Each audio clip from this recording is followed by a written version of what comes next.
Welcome to Positive Atheism English channel.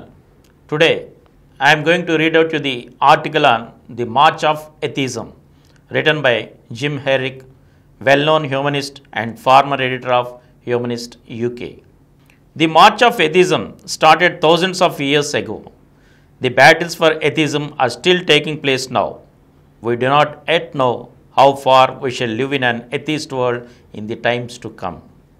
The arguments for atheism have slowly developed and the process has been continuous but sometimes up and down.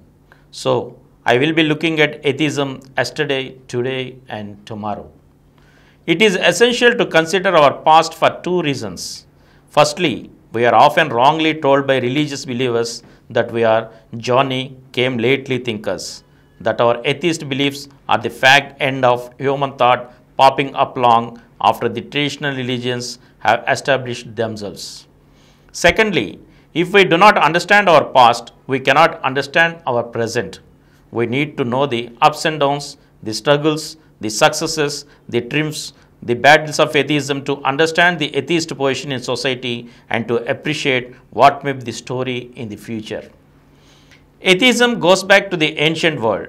In fact, I suspect it goes back beyond recorded history. As soon as humans started thinking, they must have been asking questions. Although there are indications of primitive religions in the impressive cave paintings that have survived, I am sure that there would have been individuals saying to themselves, I wonder what this magic is all about. Surely the world is not like that.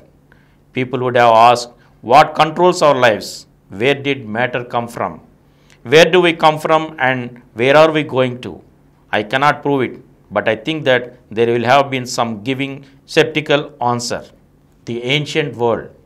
The first visible evidence of atheistic thought emerged in ancient India and Greece. In India, the Charvaka school of thought appeared in the 6th century BC. Whether it originated in a person or group of people or whether it came out of a general movement is not known. Among their ideas were the sacred literature is false, there is no deity or supernatural, there is no immortal soul, and only direct perception gives true knowledge. A Charvaka, sometimes known as Lokayata, text indicates the power of these beliefs. The fire is hot, the water cold, refreshing cool, the breeze of the morn. By whom came this variety? From their own nature was it born. There is no heaven, no final liberation, nor any soul in another world, nor do the actions of the four castes, orders, etc. produce any real effect. There is certainly, millennia ago, the clear existence of doubt, and we see that the religious do not have the monopoly of poetic statements of belief. Unbelief, I think, must have been frequently indicated by the negative evidence of the criticism of atheism. In that Hebrew book of history, myths and poetry, the Old Testament are the words, the fool has said in his heart, there is no God. Thus, there is evidence that whether expressed by the foolish or the wise, there was atheistic thought that far back in time. This essay is inevitably focused largely on the Western tradition, since that this is the one I have studied. But the Eastern tradition is important, China as well as India. The Chinese thinker Confucius urged to give oneself earnestly to securing righteousness and justice among the people, and while respecting the gods and demons, to keep aloof from them. Confucianism has had a revival in China recently, if it ever truly vanished. In ancient Greece, there were an increasing number of clear-cut and philosophical profound statements of atheistic thought or beliefs skeptical of religion. Protagoras was one of the earliest and wrote, about the gods, I have no means of knowing either that they exist or that they do not exist. His most famous words are, man is the measure of all things, of the reality of those which are and of the unreality of those which are not. The method of inquiry by dialogue was pioneered by Socrates and recorded by Plato. Although they were not atheists, the process of proceeding by question and answer was important to skeptical philosophy.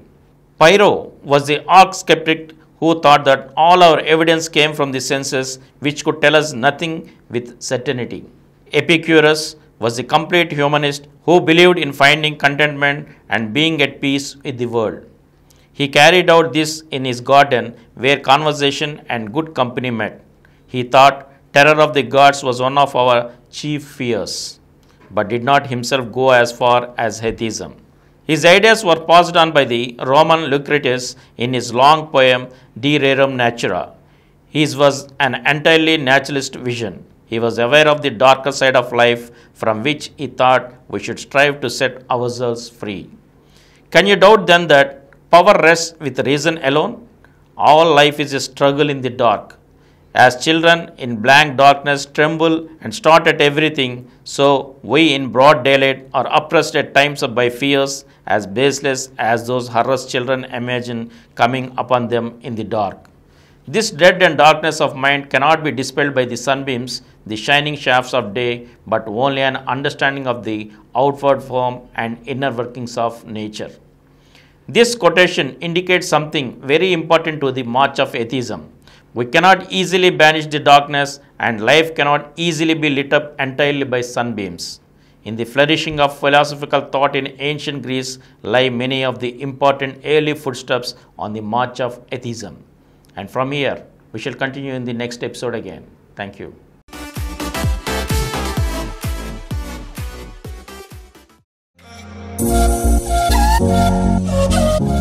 For more videos, please subscribe to this channel Positive Atheism and activate the bell icon. Please download Samaram multi-channel app and watch your favorite channels from your mobile. App available on Google Play Store and subscribe to the channels.